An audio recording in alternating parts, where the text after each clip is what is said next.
Eternal desire.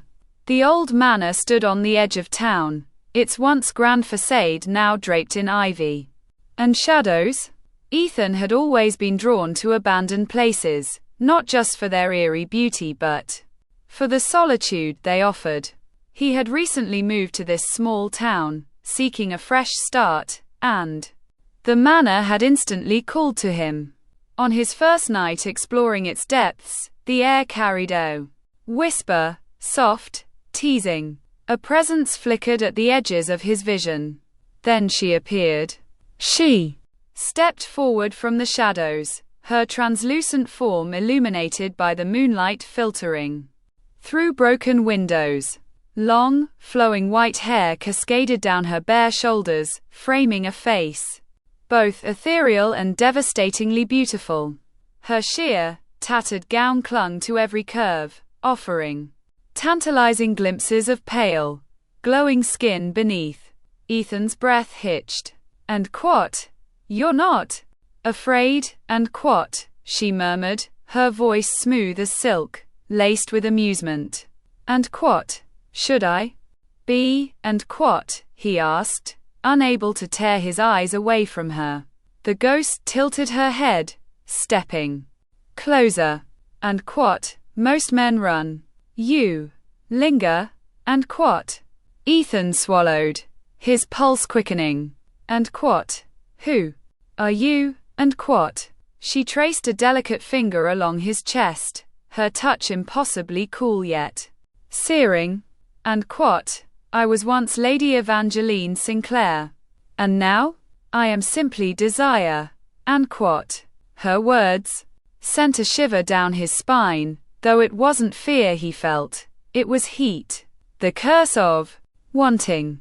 Evangeline had been cursed long ago, doomed to an eternity of aching need, trapped in a body that could never be truly satisfied.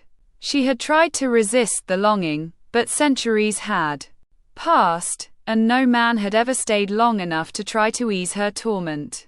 Until Ethan. And what? You feel real, and what? He whispered, reaching out, though his hand passed through her form. A slow, sultry smile spread across her lips. And what? I can be, for a time, and what? Before he could question her meaning, she pressed against him, and for a fleeting moment, her body became solid, warm, soft. Ethan groaned as her fingers trailed down his arms, his senses overwhelmed by the contrast of her cold, ghostly essence and the sudden bursts of warmth where she touched him. Her lips hovered near his, teasing, promising. And what? Will you stay? And what? She asked, her voice husky. And what? Or will you leave me like the others? And what? Ethan cupped her face, astonished by the way her form shifted between tangible and spectral. And what?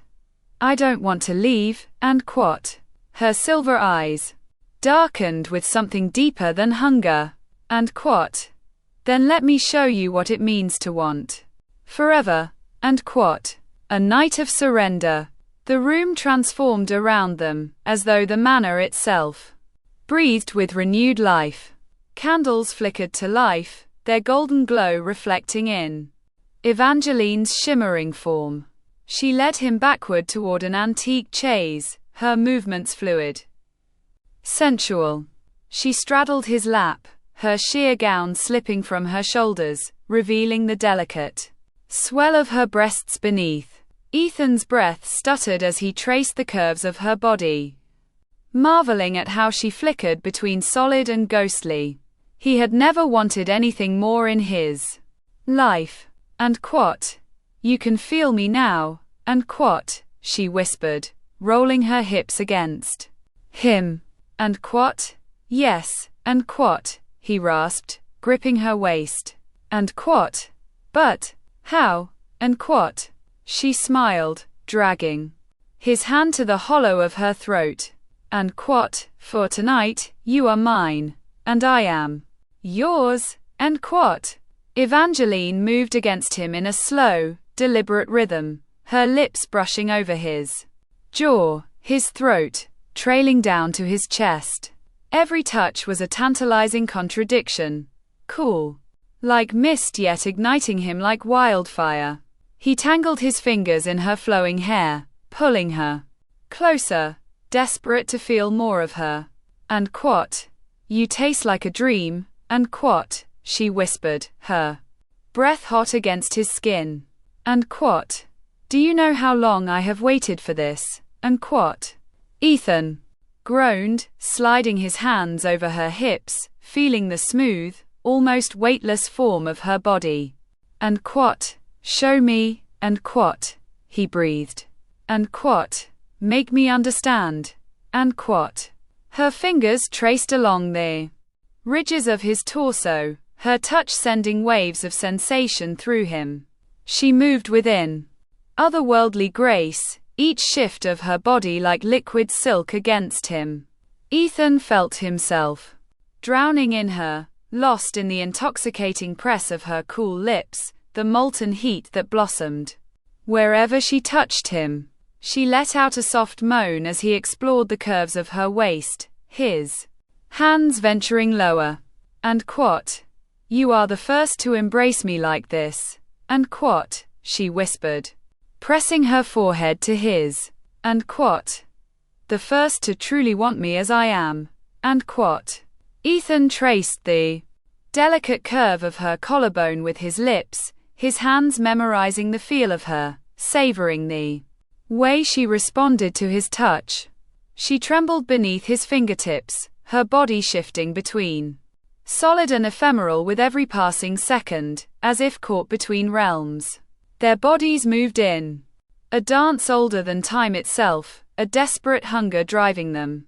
The manor itself seemed to pulse with their energy, the air thick with the scent of old roses and candle wax, the flickering light casting shadows that writhed like silent specters on the walls. Evangeline moaned softly, her form flickering as she clung to him. And quat, I can only hold this shape for so long, but tonight, I will make you remember me. And quat. Ethan pulled her flush against him, their breaths mingling. And quat, I won't forget. And quat, he swore.